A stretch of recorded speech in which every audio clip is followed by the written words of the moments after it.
On continue avec Léa Dufy qui est avec nous sur Sud Radio. Bonjour Léa. Bonsoir, bonjour Brigitte.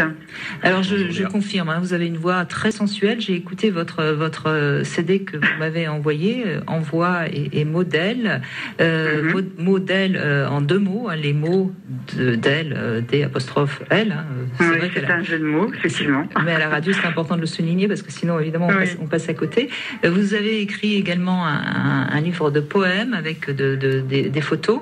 Alors vous aimez les femmes, oui. Et vous les aimez bien. En tout cas, vos poèmes sont superbes. Merci. Donc voilà, j'ai eu envie de vous donner un petit coup de pouce en vous laissant un peu la parole. Qu'est-ce qui vous aimez les femmes depuis toujours? Toujours, Brigitte. Depuis mon enfance, en fait, je m'en suis rendu compte très très tôt. Et puis, j'ai vécu mon homosexualité tout de suite, dès que j'ai eu l'âge de la vivre. Et avec bien sûr le soutien de mes parents, de ma famille, qui a toujours très bien compris ma voix, on va dire. Voilà. Votre voix, oui, vous avez le sens des jeux de mots, c'est bien, Léa Dufy.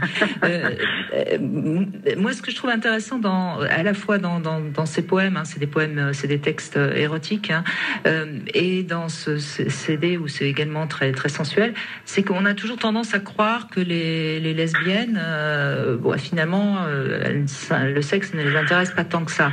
La preuve que non.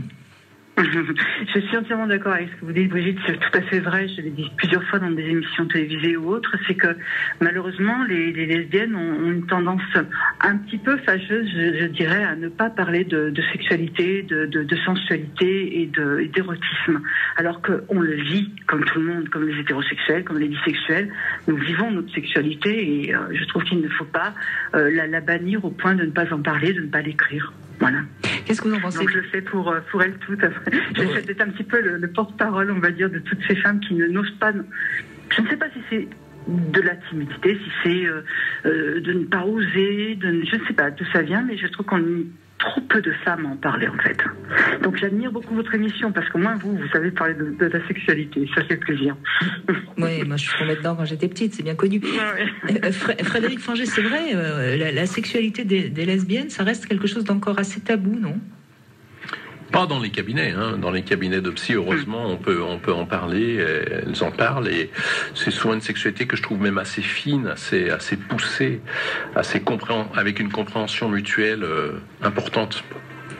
Avec beaucoup de sensualité, oui. en tout cas, dans ces poèmes, il y a quelque chose de très beau, de très. On a l'impression, Léa Dufy, j'en ai lu quelques-uns. Ça s'appelle À plume d'aile en caresse d'eau. On a l'impression que deux femmes entre elles se boivent jusqu'au bout. Quoi. Il y a quelque chose comme ça qui. Ouais, c'est un petit peu ça d'ailleurs. C'est pour ça que j'ai joué un petit peu beaucoup sur l'eau, sur la mer, parce que je vois un petit peu les caresses d'une femme comme les vagues, comme l'écume de la mer, c'est-à-dire qu'elles vont, elles viennent, elles reviennent toujours.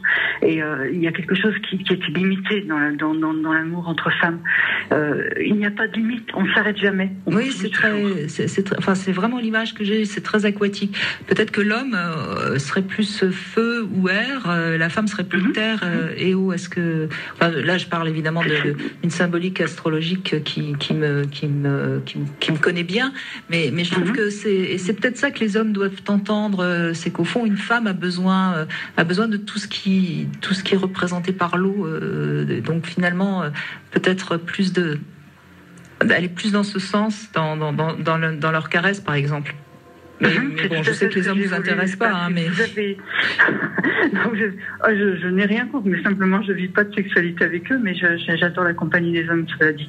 Mais en tous les cas, je vois que vous avez très bien capté le message, c'est que à travers aussi bien le livre que le CD, parce que le CD aussi parle beaucoup d'eau, beaucoup de tendresse dans tous les titres, et je pense que bien sûr il y a autre chose que la tendresse, la sexualité est là, il faut pas l'oublier, j'y tiens. Mais simplement, c'est vrai que j'ai voulu soulever beaucoup ce thème de la tendresse, de la douceur, de ce dont avait besoin la femme avec une femme qu'avec un homme, hein, en règle générale, je veux dire. Donc, oui, mais l'eau enveloppe tout le corps en quelque sorte. Hein. C'est cette image que j'ai comme ça. Frédéric Fanger, vous êtes d'accord avec cette idée que finalement les hommes devraient penser être plus dans un symbole d'eau de temps en temps et pas toujours dans le feu de l'action? Oui, on le voit bien dans la temporalité de la sexuelle où ils sont quand même beaucoup plus pressés et les femmes sont beaucoup plus sur la durée, quoi. Là, il y a une différence qu'il faut arriver, si on veut que la sexualité marche bien dans un couple, à réunir. Hein. Il faut apprendre la patience aux hommes, c'est sûr, et il faut leur apprendre, là encore, à comprendre l'autre. Hein. C'est comme en communication, c'est-à-dire qu'il faut qu'un homme comprenne la sexualité d'une femme pour bien lui faire l'amour, sinon il n'a aucune chance. Tout à fait. Je voudrais dire bonsoir à Frédéric, d'ailleurs, je ne l'ai pas salué, du coup. Bonjour Léa. Bonjour Léa. C'est pas grave, Léa. Oui, allez-y, je vous en prie. Allez-y. Oui. Non, ce que j'allais dire, c'est que justement, par rapport à ce que dit Frédéric, c'est que il est nécessaire aussi, je pense, de pouvoir laisser la femme. Bon, c'est bien au cabinet, j'imagine qu'il a beaucoup de personnes qui s'expriment, mais peut-être devrions-nous donner plus d'espace aussi, plus de temps à la femme, parce qu'on parle toujours de problèmes de couple, de problèmes de... Mais c'est vrai que l'homosexualité, vous l'avez soulevé, hein, j'ai entendu quelques émissions que vous avez fait à ce sujet, mais ce n'est pas suffisamment peut-être que pour que les femmes s'expriment. Souvent on interroge des hommes, on ne mais pas suffisamment les femmes. Ah, c'est une idée que je... Non, mais vous avez raison, mais en même temps, j'ai très très peu de femmes homosexuelles qui ont envie de témoigner. Sinon, évidemment, qu'elles auraient la parole comme les homosexuels hommes. Mais c'est assez rare. J'ai le souvenir d'une femme récemment, en effet, qui avait appelé, qui avait du mal parce que sa copine était très jalouse. Mais c'est assez rare. Il y a, de toute façon, je pense qu'il y a plus d'hommes homosexuels que de femmes homosexuelles dans les enquêtes, en tout cas, c'est ce qui ressort. Je vais peut-être vous surprendre, Brigitte, mais moi, ce que je dirais, c'est qu'il me semble que les couples homosexuels femmes fonctionnent mieux et ont moins de problèmes. Et nous, les psys, on voit moins de couples homosexuels femmes que des couples homosexuels d'hommes qui ont beaucoup de problèmes de communication, des problèmes de personnalités différentes, etc. J'ai l'impression que c'est plus huilé, les couples homosexuels féminins. En tout cas, nous, on les voit moins en psy. Ça, c'est très vrai. Oui, je pense que les enquêtes sont un petit peu faussées également. Pourquoi ? Parce qu'elles se taisent.